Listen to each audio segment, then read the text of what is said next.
dengan aku Momi Ayu. Karena sekarang lagi di penghujung tahun 2020, maka di video kali ini aku akan membagikan tips cara membuat resolusi untuk tahun 2021. Namun sebelum lanjut, jangan lupa subscribe, like, dan komennya ya. Kebanyakan dari kita selalu membuat resolusi di akhir tahun untuk sebuah resolusi di tahun berikutnya. Namun sedikit dari kita yang mengevaluasi sejauh mana resolusi ini sudah tercapai apa belum. Di video kali ini aku ingin membagikan pengalaman pribadiku ketika membuat resolusi di tahun 2020 beserta evaluasinya. Namun ini bukan pamer ya, ini hanya berbagi, mungkin bisa menjadi inspirasi kalian.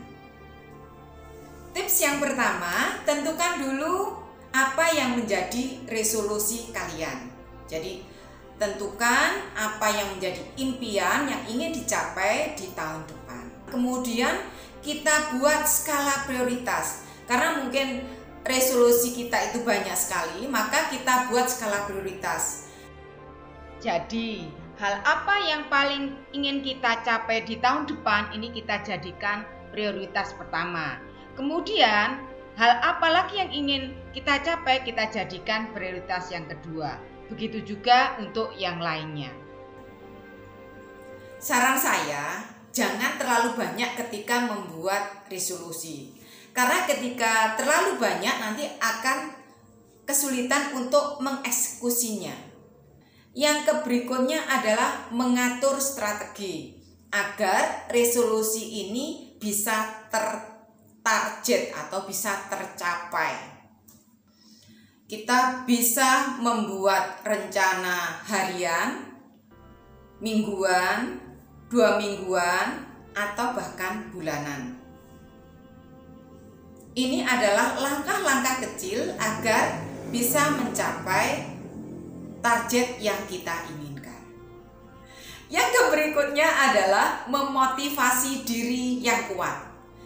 Ini adalah kunci agar resolusi kita tercapai. Jadi ini adalah hal yang terpenting ketika kita membuat resolusi. Sukses dan gagalnya resolusi tergantung dari motivasi diri ini. Ada kalanya kita memang merasa capek, kita merasa putus asa, kita merasa lelah, kita bosan dengan rutinitas kita. Ketika di titik ini, biasanya saya adalah memotivasi diri saya dengan membaca Al-Quran dengan terjemahannya. Kemudian saya juga searching di IG, di YouTube tentang motivasi diri. Jadi bagaimana cara membangkitkan semangat, bagaimana cara membuat kita bergairah lagi untuk melakukan hal-hal yang menjadi rutinitas kita. Berbagi pengalaman saya, di akhir tahun 2019, resolusi saya untuk tahun 2020 adalah saya bisa khatam 1 bulan sekali. Resolusi yang kedua saya adalah saya bisa mempelajari sesuatu yang baru. Resolusi yang ketiga adalah saya lebih berguna untuk keluarga saya dan orang lain. Untuk resolusi yang pertama, saya punya target harian bahwa saya harus membaca Al-Quran 1 hari minimal 1 juz. Saya programkan seperti itu. Kalaupun nanti saya tidak bisa mencapai 1 hari 1 juz, saya akan merapel atau akan melakukannya ketika liburan. Saya harus memenuhi target yang saya buat. Seiring berjalannya waktu, ternyata resolusi saya ini dimudahkan oleh Allah. Grup WA Kataman, dan ini membantu saya untuk mewujudkan resolusi saya. Bahkan resolusi saya ini bisa tercapai sampai 200 atau 300% dari yang saya harapkan. Kemudian untuk yang resolusi yang kedua, saya ingin mempelajari sesuatu yang baru. Awalnya saya belum tahu apa sesuatu yang baru yang ingin saya pelajari ini.